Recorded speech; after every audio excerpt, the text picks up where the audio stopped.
All right. Hopefully you guys can see us. I just lost my screen here. Welcome everyone to this TradeStation webinar.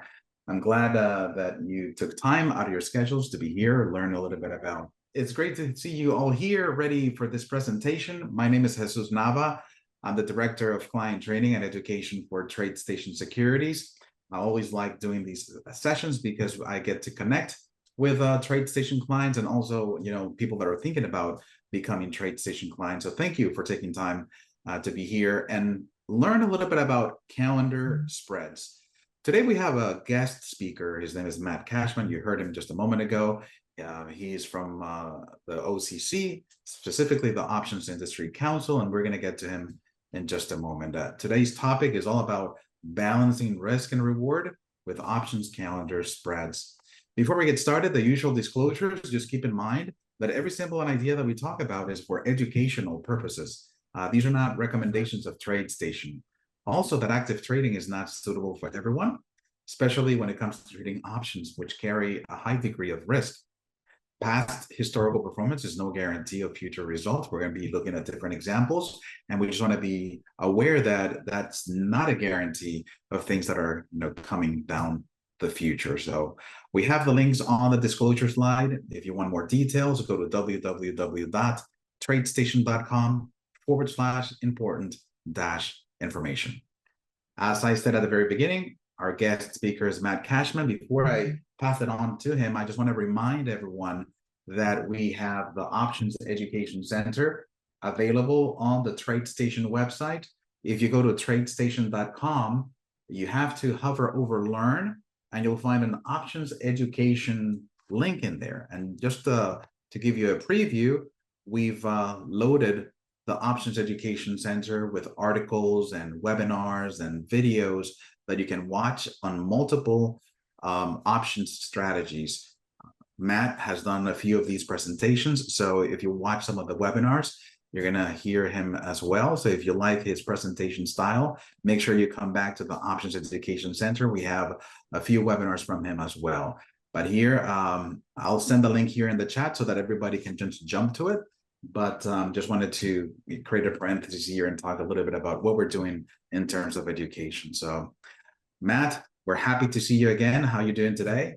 Oh, I'm doing great. Thank you for having me today. It's a pleasure to be back. We do these about once a month now, it's looking like, and they're getting better every time. I love it. I agree. I agree. It's a pleasure to have you. And Matt, I'm just going to mute my microphone and turn the floor over to you, okay? Okay, I appreciate it. I'm going to go ahead and screen share. I think you might need to enable me to screen share, Jesus. Ah, there we go. There we are. Okay. Yeah, I think we're good. Okay. There we go. Can you see my slides? Yes, I can. All right, great.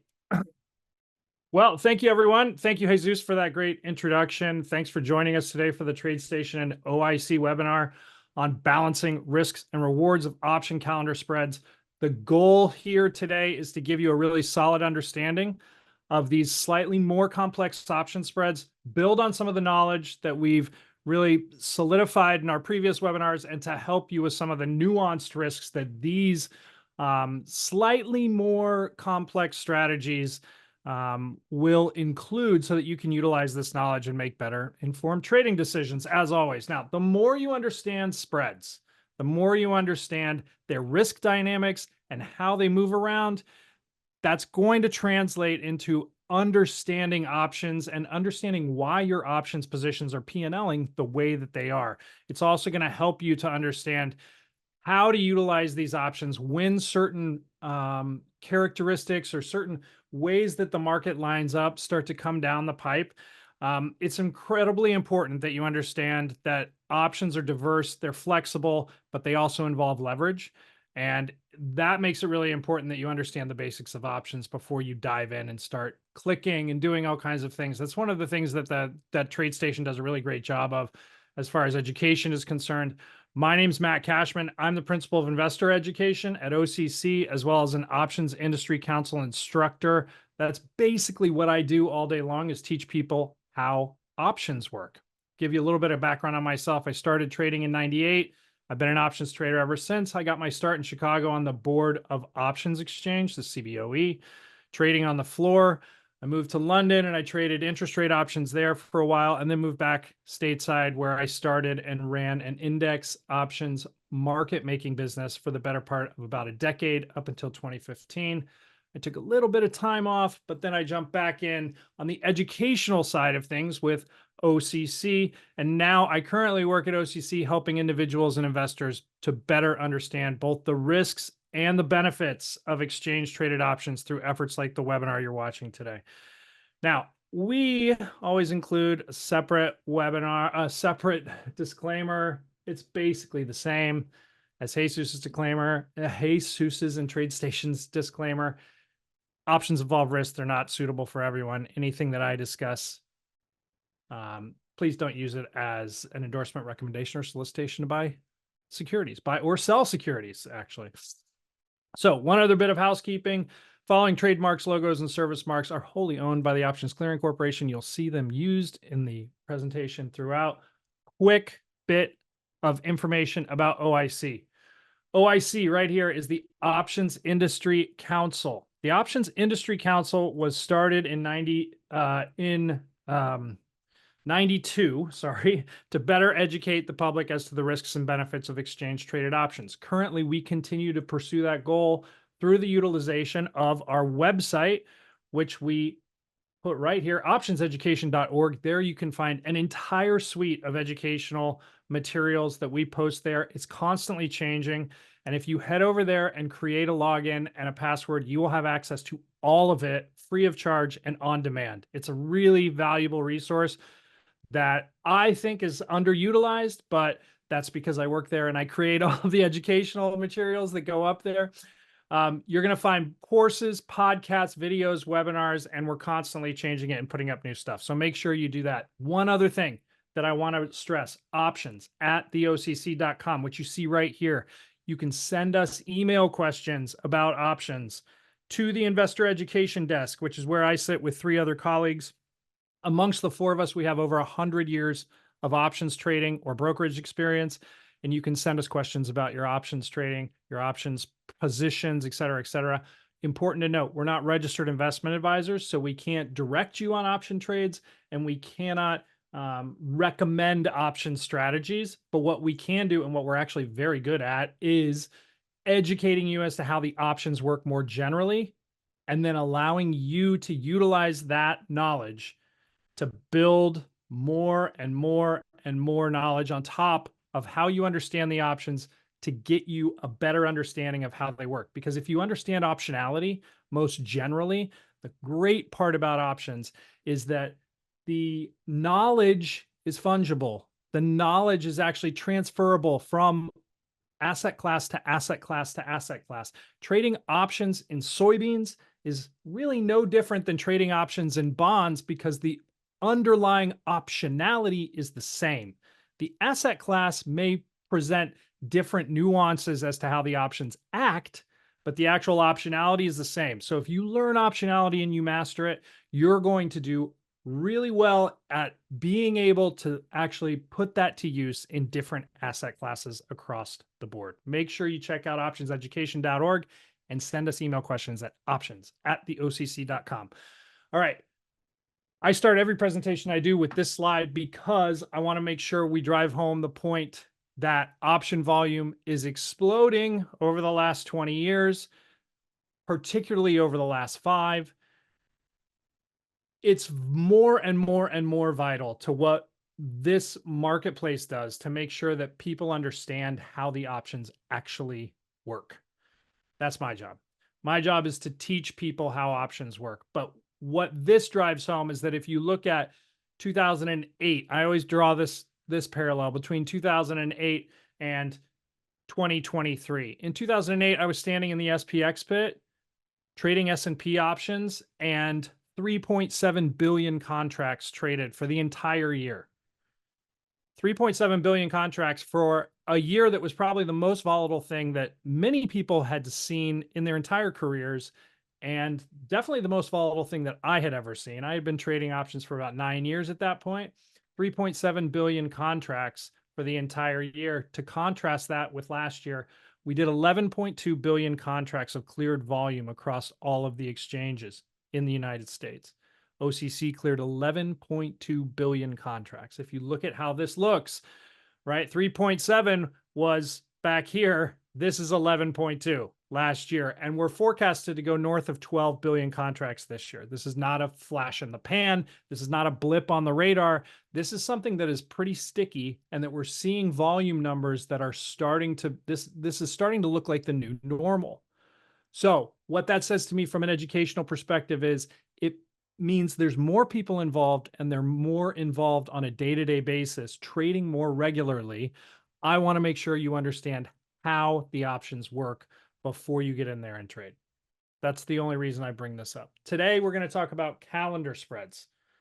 We're going to talk about what they are, what kinds there are. I'm going to help you understand how they work, and then I'm going to give you an example of how they work. I'll wrap it up, and hopefully we'll have some time for Q&A. So what is a calendar spread? Let's dive right in. Calendar spreads are just like any other spread. You're buying one option and you're selling another option. That's the spread part of calendar spreads. Now, the calendar part of calendar spreads is that they have different expirations. The option you bought that you're long and the option you sold that you're short have two different expiration dates. Usually that's a farther term option and a shorter term option. Now, when we talk about being long or short calendar spreads, one thing that you need to think about is when we talk about this, we talk about time as if you're long the spread, you're going to be long the longer dated option. You're long or short time. So if you have an option that expires in 30 days that you're short, and you have an option that expires in 90 days that you're long, I would look at that if you were to hand me your position on a piece of paper, and I would say you're long the calendar spread or you're long the time spread. What you are long or short, as far as time is concerned, is how you talk about whether or not you're long or short the spread. Being long time means you're long the calendar spread. Being short time, meaning short the longer term option, means you're short the calendar spread. We'll talk about how those two things differ as far as risks and reward is concerned. Generally speaking, you put these on the same underlying, and especially when people are starting out, we have what is called a horizontal time spread. That means the same strike. Now, why is it called horizontal? As you can imagine, back in the day, when we were standing in pits, this is actually a little bit after it was called the horizontal time spread, but it's very similar. When we were standing in pits, each screen, each giant CRT screen that was up being suspended above the pit had a month of options on it. So it would be June, July, August. And the strikes would be up and down on that actual screen. Calls on the left, puts on the right. And so if someone came in and asked for the June-July 25 call spread, we would look at the first month, June, and the second month, July. And since the strikes lined up, we would go straight across horizontally. So we started calling them horizontal time spreads, horizontal calendar spreads. You look straight across horizontally. Originally, people used to say that when they printed these actual option prices in the newspaper, they were right next to each other as well. Same kind of idea, but you could look straight across June to July or August to Sep. And across the 25 strike would give you the call minus the other call. That gives you the spread between the June and July or the August and Sep or the April and May, et cetera, et cetera. That's why they're called horizontal time spreads or horizontal calendar spreads. Usually also they include the same type of option. So calls to calls or puts to puts. That's not always the case, but generally speaking, that's the typical calendar spread that's horizontally straight across. Now, you may have already heard me refer to it as a time spread. That's because in trader lingo, both of those terms are kind of interchangeable. The calendar spread or the time spread. People talk about them interchangeably. And what we're talking about is just two options that are basically the same, but have different durations, one versus the other. I'm long one and I'm short the other. Now, calendar spreads can be used directionally, even if you're trading them horizontally. You can put together a spread that would be horizontal and work better into a rally than it would into a sell-off, theoretically, based on your model, however you're modeling it. They can be bullish, they can be bearish, or they can be generally neutral. Thinking about a stock as, I don't think this thing's going to move very much. I'm going to put this spread on, this calendar spread, because I think I'm going to actually do better in an environment where this thing doesn't move if I'm actually long the calendar spread. I'll get to how that works in just a moment, but keep in mind, they can be bullish, they can be put together in a bearish way, or they can be put together in a neutral way as well. Benefits of calendar spreads. They are defined risk strategies. Much like almost all spreads that are one-by-one spreads, they have defined risk characteristics, meaning you theoretically can only, especially if you're buying the time spread straight across or buying the calendar spread, theoretically, the most that you can lose on that is, if that's the only thing that you have on, is what you paid for the actual spread.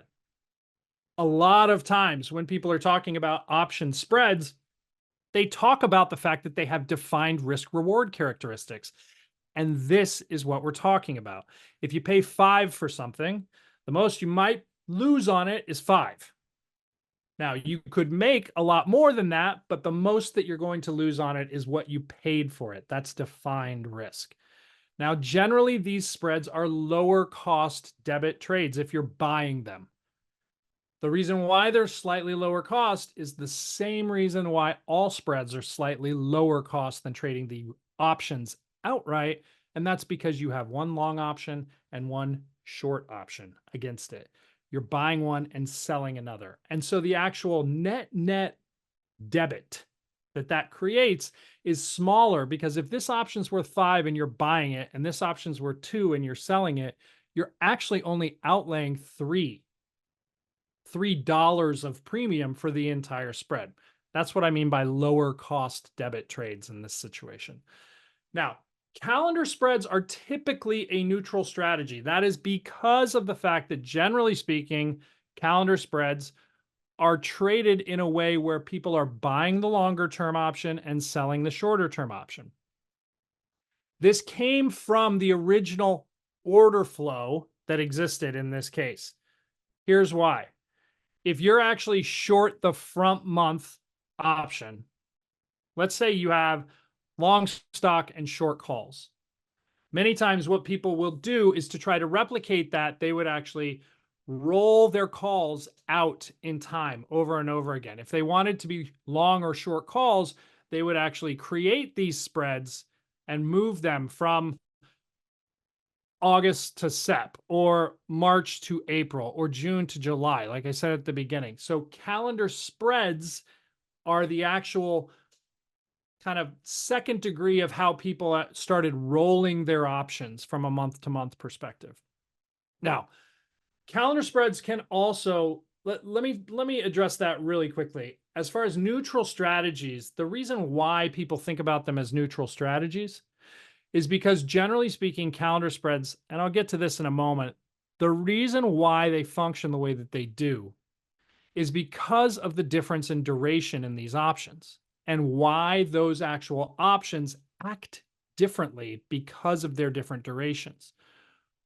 We can talk a little bit more deeply about the Greeks that come from time in optionality, but suffice it to say that options that are closer to expiration, that have less days to expiration in them, generally have higher theta, meaning they're decaying more rapidly than their longer term counterparts.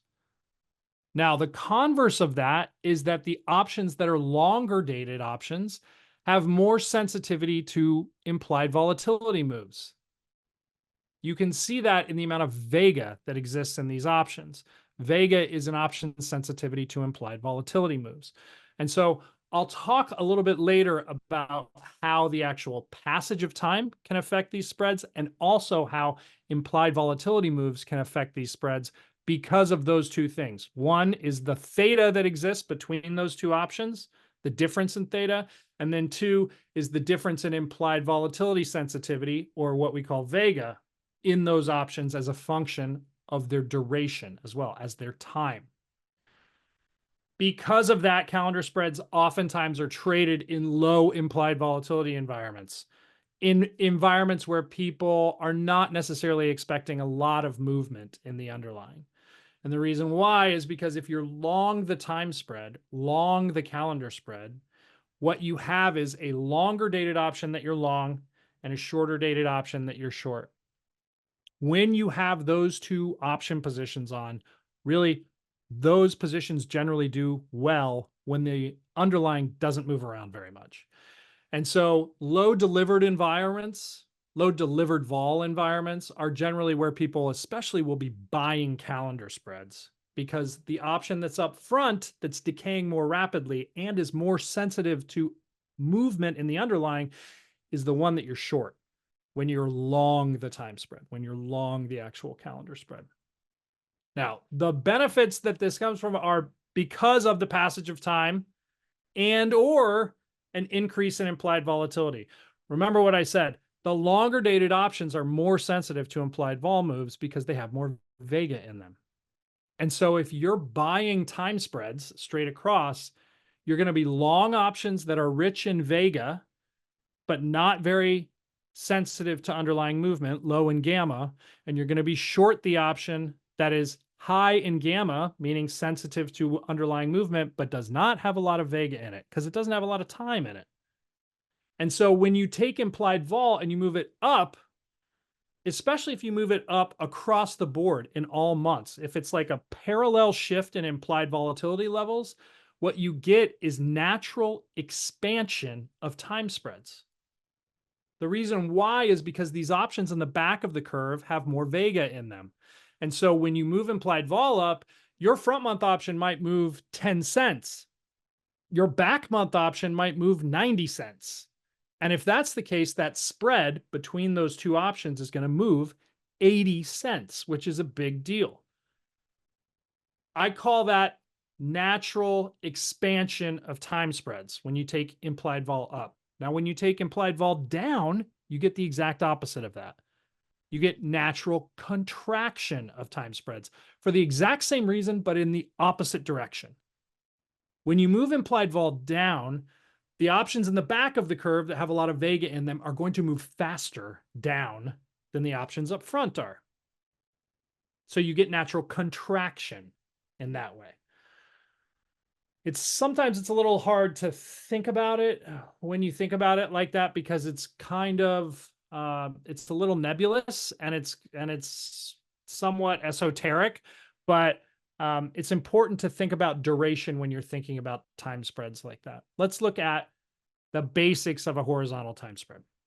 So stocks trading basically 64.5. You decide you want to do the July, Jan 23, 24, 65 call spread. Now, in this case, you're going to be what we call long this spread. Remember what I said at the beginning. Whatever you have as far as time is concerned, if you're long time, you're long the time spread. If you're short time, you're short the time spread. So in this case, if we are to buy the Jan 2024 calls and sell the July 2023 calls, you're going to be long the July, Jan 65 call spread. Now, again, these are the same underlying options, right? They're options on the same underlying. They have the same strike, which is why it's called a horizontal time spread. Same type, either both calls or puts, right? This is the call spread, but different expiration dates, July and Jan. In this case, you're going to be buying the long-term option and selling the near-term option. If you know anything about optionality, you know that if you're trading these one versus the other and they are the same spread and one has more time in it, that option is going to be more expensive. And so you're going to be buying this for a debit. You're going to be paying for the spread. The reason why some people call this a volatility play is what I described earlier, which is if you get parallel movement in the implied volatility curves across the board, this spread is going to theoretically become more expensive. It's going to theoretically expand. And the reason why is because the implied vol in the back of the curve, or the vega in the back of the curve, makes that option more sensitive to implied vol moves. And so remember when I said you take vol up, you might move the back month option 90 cents and the front month option a dime, and thus that spread is going to expand by 80 cents. That's what we call expansion. That's why people look at this and think about, if I don't think that there's something that's inherently going to cause things to move around in the underlying immediately, but that I think that implied vol might be going higher over time, that is sometimes when people try to play these from the long side. They'll buy calendar spreads, buying the long-term option, selling the short-term option. Because of that fact, what I just described to you, the front month option having more gamma or being more sensitive, and the longer term option having more vega or being more sensitive to actual underlying movement, and the longer term option being more sensitive to implied vol moves because of its vega, you will generally get being long time spreads as a directionally neutral strategy. Like, you don't care whether or not the stock's going up or down. You actually really don't want the stock to move that much. You want it to just kind of like bounce around and allow the difference in theta between those options to make your front month option decay more rapidly than your back month option. And that will also expand your time spread, but for a different reason. That's decay that is expanding your time spread, not implied vol movements that's expanding your time spread. Now, many people, like I said, love these spreads because they actually have lower debit amounts when you're buying them, because you have one option that you're long, the far term option, and one option that you're short, the near term option. Generally speaking, if you're buying time spreads, like I said, you're going to be establishing them at a net debit. You're going to be paying for them because the long leg costs more money than the short leg brings in. In this case, you are what we call long the time spread because you're long time and because you paid more for the option you bought than the option you sold. Now, the reason why this works theoretically is because there's a difference in theta between these two options. Theta is the amount that your option should theoretically decay over a 24-hour time period. So if you think about a longer term option, a 90-day option, and you take 1 day of duration out of that option's lifetime, you're taking 1 out of 90 days. However, if you think about an option that has 10 days in it, and you take 1 day of its duration out of its cycle, you have taken now 1 out of 10 days, which is a huge difference. That's going to show up in the way that the options decay. Taking 1 out of 90 doesn't really pull that much value out of that option. Taking 1 out of 10, that's 10% of its entire lifetime. That's a big deal. And so it's going to be reflected in the amount of money that that option is priced in, because what you've done is you've taken 10% of the time of the option out. In the back, you've taken what, 1% of the time, or like 0.9% of the time out of that option. That's a big difference. So what we're talking about here is that the spread itself expands through the function of the near-term option's positive theta, which you're short that option and you're collecting money, against the long-term option that you're paying theta in that is not decaying as rapidly. Like I said, farther term options have more vega in them, which makes them more sensitive to implied vol. If, for instance, the short-term option expires worthless, what you end up with is being long a longer-term option at theoretically a discounted price. Some people think about it in that way as well. They think, I might want to own the June 25 calls when June rolls around, but right now it's only May. So maybe I will sell the May 25 calls and buy the June 25 calls, theoretically thinking nothing's going to happen between now and June. And if I sell that May call and it expires worthless, the June call that might cost you $5, you now actually own for only $3, let's say, because the May call that you sold against it was $2. And so you put the spread on for $3. And if nothing happens and that front month option goes out worthless, you end up still owning the longer term option. And then you can decide what you want to do with that once the time comes. Some people use these spreads in this way as well, as a way to enter potentially long optionality trades at a slightly lower cost premium because of the option that you're selling in the front.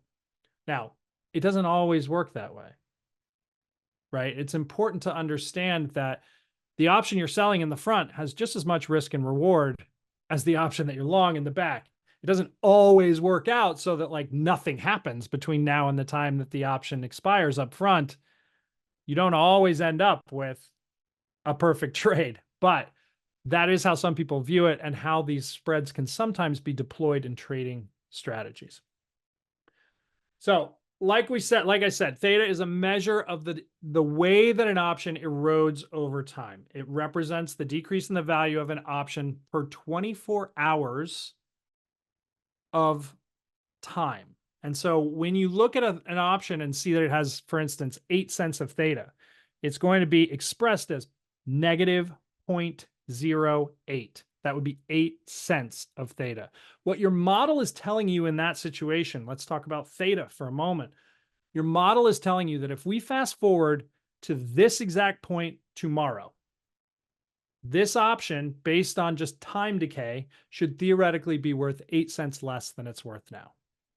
So if you're trading an option that's worth $3, at this point in time tomorrow, if absolutely nothing happens, you can rest assured that your model is going to tell you that it's worth $2.92, 8 cents off of the current value. Now that's assuming that nothing else changes. Vol doesn't change, the stock doesn't change, interest rates don't change, the CEO doesn't announce a special buyback, that, you know, like all kinds of things. You're assuming nothing happens. But that's what theta is. And if you think about the way that I described it, as far as a 1 day out of a 10-day option and 1 day out of a 90-day option, what you get is the value of these farther term options decay at a slower rate than the front month options. Now, when you're long options, you are paying theta, generally speaking. And when you're short options, you are what we call collecting theta. The value of these options in the front of the curve move at an exponential rate as you get closer and closer and closer to expiration. So you'll see once you get really close to expiration, if you have 2 days left in an option that's expiring, you're going to have elevated theta. You're also going to have elevated gamma, which is an option sensitivity to underlying movement. That's what happens when you start to pull time out of options. They lose their vega as time goes on, but they gain gamma as they get closer to expiration. They also gain theta as they get closer to expiration. That means they become more expensive to hold from a long perspective, but they also become better to be short if nothing happens from a short perspective. So that's important to keep in mind as well. Now, vega, you've heard me talk a lot about vega as well as a lot about theta, right? What we talked about is theta is the actual forecast for 24 hours of decay. Vega, however, is an options sensitivity to implied volatility moves. Now, what I mean by that is that vega measures the amount the option price should change if you move the implied vol up or down 1% or 100 basis points. If you're trading an option that is a 20 vol, a 20 implied vol, and you move it up to a 21 implied vol, and that option has what's called 10 cents of vega in it, which would be expressed as 0.10, that option should move up by 10 cents. And if it's trading a 20 vol and it has 10 cents of Vega in it, and you move it down to a 19 vol, that option should move down by 10 cents. Remember, Vega is the measure of the amount that the option should move for every 1% change in vol, in implied volatility. Now, because of this, options that have longer time frames built into them, longer durations, are more sensitive to implied vol moves. They have more Vega. They are more sensitive to vol moving up and down, but they are less sensitive to the underlying moving up and down, the stock or the commodity or the whatever, the bond that you're trading. The underlying moving up and down doesn't really affect them as much. But if vol moves up and down, those options will move a lot, even if the stock doesn't move. So they have more sensitivity to Vega. Shorter term options have more sensitivity to gamma and theta. Now, if you think about the way that optionality works and the way that spreads work, if you were to buy an option that had 90 days in it and then sell the option that has 10 days in it against it, Vega and gamma and theta all work the same way that the actual premium of those options does when you're trading spreads. It's one versus the other. And so when you're long this option and you're short this option, your resultant position is going to be the additive parts of those two options. So if this option costs $5 and this option costs $2, you're long this and short this, you have paid $3 for the spread. But what's also going to show up in your position is that you are what we call long Vega, because the option you're long, that $5 option that has 90 days in it, has more Vega in it. Now, how much more Vega does it have in it? Well, the spread itself has its own Vega, and that's going to be this Vega minus this Vega. And so if this has 10 cents of Vega in it and this has 2 cents of Vega in it, you're going to be long 8 Vega for every one spread that you have on. You can also do that math for the gamma of those two options. You can trade one versus the other and look at how much gamma you are long or short, depending on whether you're short or long the spread. And theta.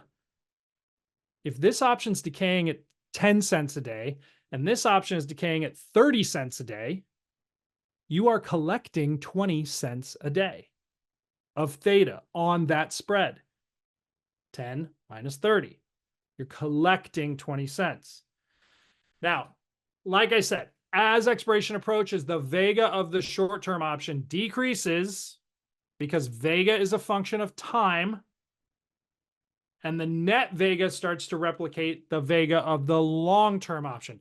As that option up front starts to decay, as you get closer and closer to expiration, what you end up with is each day that passes, your position, even though technically it's a spread, is going to start to act more and more and more like you're just long options in the back of the curve, because that's essentially what you are. The actual option that's up front, that's decaying and starting to expire, starting to get close to its expiry, is starting to lose its power.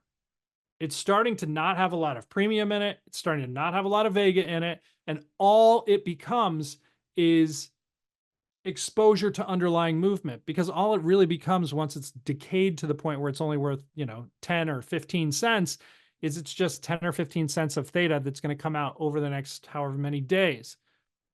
And really all it becomes is just like that amount of premium that might come out between now and the time that it expires if nothing happens, but it's very sensitive to movement because it only has, let's say, 2 or 3 or 4 days left in it. And so as time passes, your option time spread, specifically if you're long the time spread, is going to start acting more and more and more each day like you're just long options. So it's important to think about that also, particularly when you have a disparity that's large between the duration of the front month option and the duration of whatever you've chosen in the back month. In the two examples that I gave earlier, we were talking about a 10-day option and a 90-day option. You've got 80 days of time in there. And as soon as the 10 days pass on that front month option, you've got 80 days left of just being long optionality if you do nothing at all.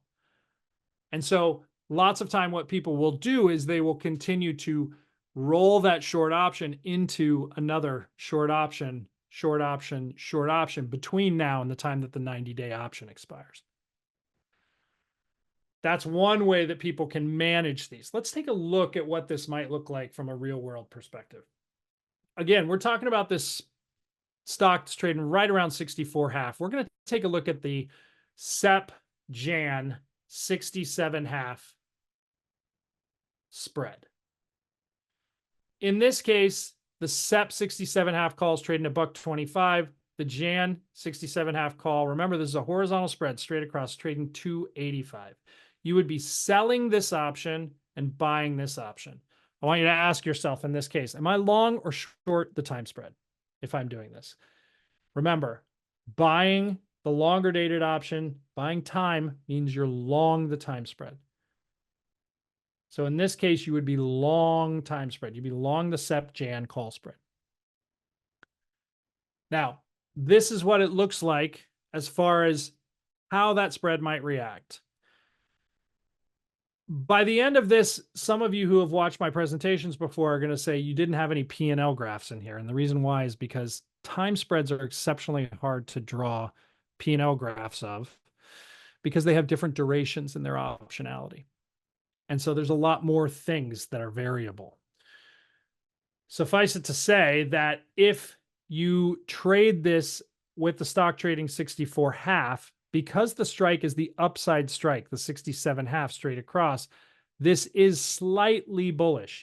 You've kind of created this spread in a slightly bullish way, because if you're trading call spreads that are above where the stock is right now, the best of all possible scenarios is if the underlying goes up to that strike and then stops right before that expiring option goes out.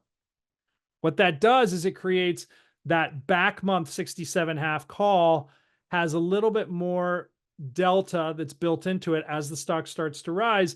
But as you get up there, if the stock doesn't break through that front month option strike, if it gets up to 67.5 but doesn't go through, you get all of the premium that you've sold on that front month 67.5 call. In this case, you sold it for $1.25. You paid $2.85 for the Jan call. Your debit for the entire spread is $1.60. So in this case, the 67.5 horizontal call spread you bought for $1.60. When you trade options, $1.60 in a one lot is $160. That's because options are priced in per share increment.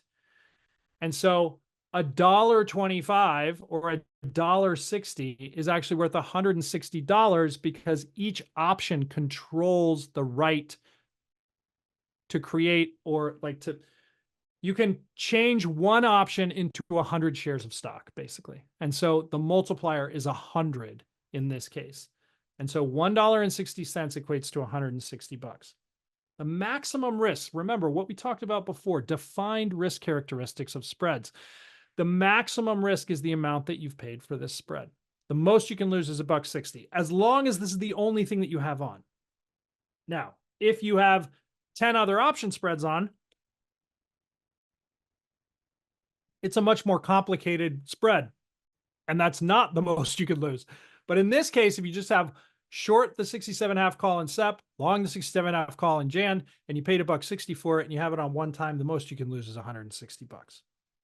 Now, like I said, there's not a lot of P&L graphs in this presentation because calculating maximum profit accurately in advance is not very easy to do. It's based on how much the stock is moving around, etc. The break even for a horizontal spread can't really be calculated because of the different expiration cycles that we're using here. What you really want to think about is how much did I sell this front month option for, and how much did I buy this back month option for? And what's the difference in those two option prices?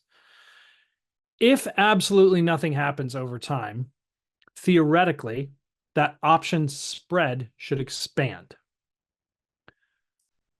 Let me show you why. As we get closer to expiration, time decay accelerates. The days to expiration when you put this on, let's say we're 80 and 204. There's a big difference in time here. What that does is it creates the spread between them, $1.25 and $2.85, like we just talked about. The net total of that is $1.60, the difference in those two options, the difference for that calendar spread.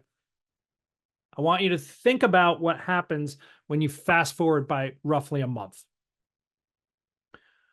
Because the SEP option intrinsically has to have more theta in it than the Jan option.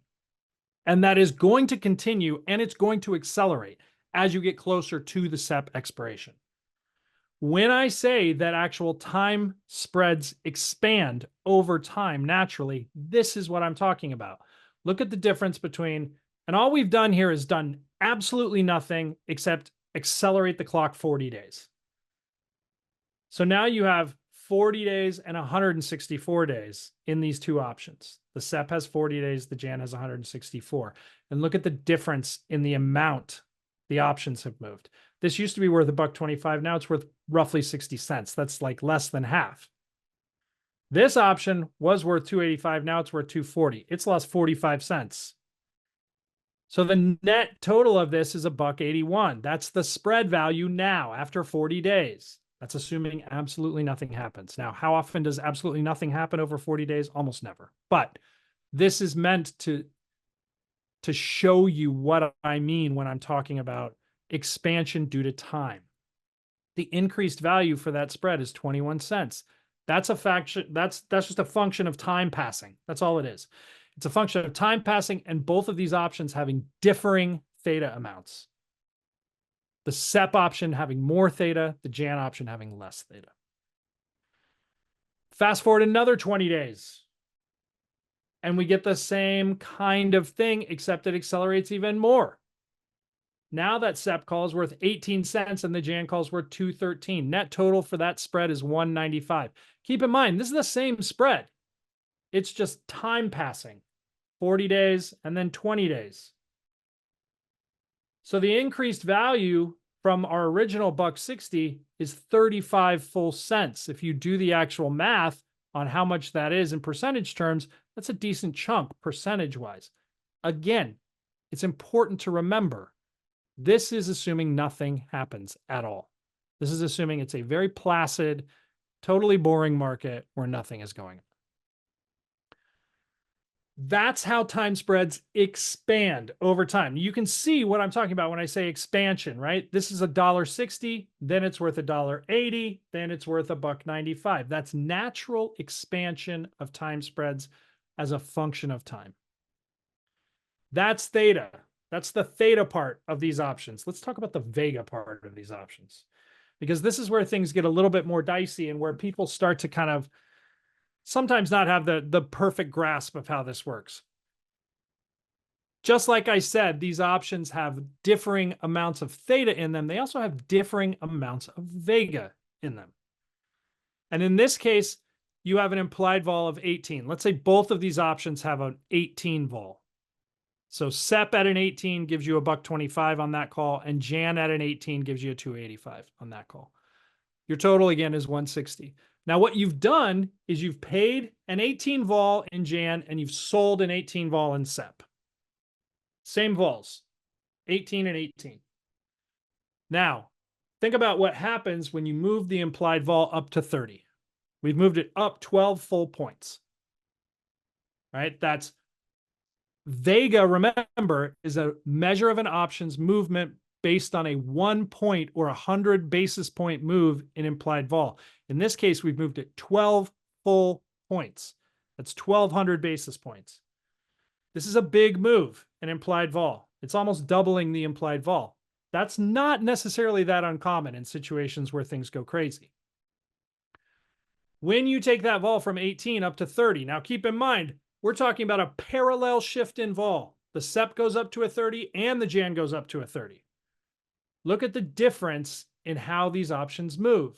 The Jan goes from 285 to 525, and the SEP goes from 125 to 264. Total value of that spread now is 261. Why did it move so much? It moved a full dollar to the upside. The reason why is because Jan has so much more Vega in it than SEP does at this point. So in this case, it increased by a full $1 of value because we moved vol up to 30. Now let's talk about the opposite direction, because this is what we call time spread expansion, right? It goes from $1.60 to $2.60. That's the spread getting bigger, getting wider. When we talk about a decrease in implied vol in this situation, it's going to have the exact opposite effect, because Vega works the same way if you're going down in implied vol. This Jan option has more Vega, which means if you move the vol from 18 down to 7.5 parallel, the option in the back of the curve is going to move a lot more than the option in the front of the curve. And so whereas it was worth $1.60, here it's only worth 76 cents. This is what we call time spread or calendar contraction.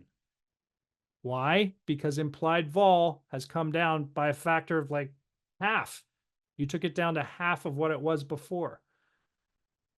And so both of these options are losing value, but the option in the back of the curve is losing value faster than the option in the front of the curve. This is if you just move implied vol in a parallel shift with absolutely nothing else happening. That's the Vega portion of time spread. So we've talked about the theta portion and we've talked about the Vega portion of time spread. So those are the two main risks that I want you to keep in mind. Now, spreads are definitely worth more when there's nothing that happens over time. You can think about this in a couple of different ways. If you have that 67.5 spread straight across, if the stock goes out below 67.5, your short call theoretically is going to go out worthless, and you're going to be long that Jan 67.5 call still. If you expire right at 67.5, your short SEP call of 67.5 is probably still going to go out worthless, and you're still long that far term Jan 67.5 call. The other scenario is if the stock goes out above 67.5. In this case, your short SEP 67.5 call is theoretically in the money, and thus it's probably more likely to be assigned, exercised by whoever is long it, and assigned to you because you're short it. When you get assigned on short calls, your obligation is to make that contract whole, which means you have to deliver shares to the person who's exercising. So you would have to deliver shares in the underlying. If you don't have shares to deliver, you generally have to go buy them in the marketplace. Or you can buy back your short call before you get assigned, before it actually expires. If you were to get assigned, you are probably going to, if you don't have the shares already, you are probably going to carry a short stock position, which you would then have against your longer 67.5 call because you're still long that call. So I want you to think about if the stock goes through 67.5, one of your options is probably going to be assigned, and one of them you're still long. So keep that in mind as well. If you fast forward to the SEP expiration and you get up to 67.5, what you end up with theoretically is your short option expiring worthless, and your Jan 67.5 call might be worth $3.42 or something along that line. Remember, you paid $1.60 for this spread. This is what I was talking about when I said if you trade it, the stock's trading 64.5 and you're doing the 67.5 spread straight across, usually the best case scenario is for the stock to rally slowly up to that strike. Why? Because this back month call generally stays firmer as you rally, and that front month call is decaying at an exceptionally rapid rate as you get close and you don't go through that strike. What you might have in that case is like a current unrealized profit of $1.82. The unrealized profit of $1.82 comes from what you paid for it, $1.60, minus what it might be worth at the time, $3.42 in this case. Here are some concerns, uncertainties, things that you need to have on your radar. As your near-term option approaches expiration, the short-term option being in the money carries assignment risk, and you need to keep that in mind. If you don't want to be assigned, you might want to consider closing the entire spread, meaning selling the calendar spread. So you're selling the option you're long in the back and buying option back you're short in the front, or closing half of the spread. You can buy back the option you're short, but you need to do something that actually affects change in the option where you're short if you want to actually affect change in your necessary obligation to make the contract whole if you're assigned. The only way to fully remove assignment risk is to buy back short options, is to not be short options. If you're short options, you have assignment risk. If you're long options, you maintain the right to actually exercise. That's the biggest difference in optionality, long versus short. Ex-dividend dates when you're trading stocks that have divs can also increase assignment risk. So make sure you're thinking about dividends, particularly when stocks go in the money to where your short options are. If you're dealing with short options that are in the money, dividends and potential announcements of dividends can change markedly how likely those options are to be assigned, to be exercised by the person who's long them and thus assigned to you. If things move rapidly, if a stock moves very rapidly, generally speaking, calendar spreads that are straight across, and if the stock goes through the strike to the upside or far away from the strike to the downside, generally speaking, those spreads contract markedly or they collapse. The reason why is because you have either one option up front that is worth a lot of money if the stock is going through the strike to the upside very quickly, or if the stock is going straight down to the downside very quickly. Both of those calls end up being worthless, and the spread goes to zero, which is when it collapses. Keep in mind, because of the defined risk characteristics of spreads, if you buy that time spread, the most you can lose is what you paid for it. Like I said, calendar spreads are defined risk strategies. If you're buying them, the most you can lose is what you paid for it. Different expiration dates with the same strike, that's a horizontal time spread. Remember, going straight across. If you open up a newspaper, the call's here and the call's here, right next to each other. Short-term options versus near-term options. The max loss you can take on these is what you paid for the spread. Generally speaking, if you are long time spreads, theoretically, they are most effective when there's nothing going on, when there's no significant underlying price movement. And then theta has a positive impact on the long calendar spreads. They expand naturally over time because of the difference in theta between the actual duration of those two options. The flip side of that is that those options in the back of the curve have more vega and are thus more sensitive to implied volatility moves. So you have to keep that in mind as well. All right, let me take a look at, theoretically, some questions. One question from Asim is, you mentioned gamma, which is the delta of the delta. Is it really gamma or delta that you should be considering? Can you please elaborate? So gamma is the change of the delta over time, which is correct. Not over time. The gamma is the actual change of the delta of an option per 1 point move in the underlying. And so you are correct in assuming that gamma is the delta, theoretically, is the delta of the delta. It's the second derivative of delta. What you're asking is it really gamma or delta that you should be considering? I mean, it's kind of both. And let me explain that a little bit more deeply. The delta of these options, theoretically, is going to, if you're trading them and they're straight across, is going to be relatively close to each other unless there's a massive spread in duration between them. So let's assume for the course for this example that we're trading a 30-day option and a 60-day option. With 30 days of difference between them, you're going to be dealing with two options that are relatively close in delta to each other because they're going to theoretically be close to the at-the-money option that's expiring. And so you might have a 54 delta and a 52 delta or something along those lines. as you get closer to expiration, as that front month option becomes closer and closer to expiration, what you end up with is an option up front that has a lot more gamma or is more sensitive to underlying movement because it has less days to expiration. It has less potential price settlement iterations built into it. If it only has 9 days, it's going to have a lot more gamma in it than an option that's 40 days out that has much more vega in it.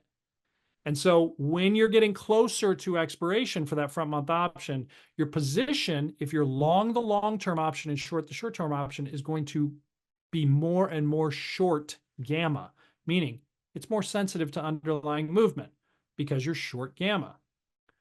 Generally speaking, options that are short gamma also have a decent amount of theta built into them. And because you're short that option, you're going to be theoretically collecting more theta for every day. That's the flip side of that coin.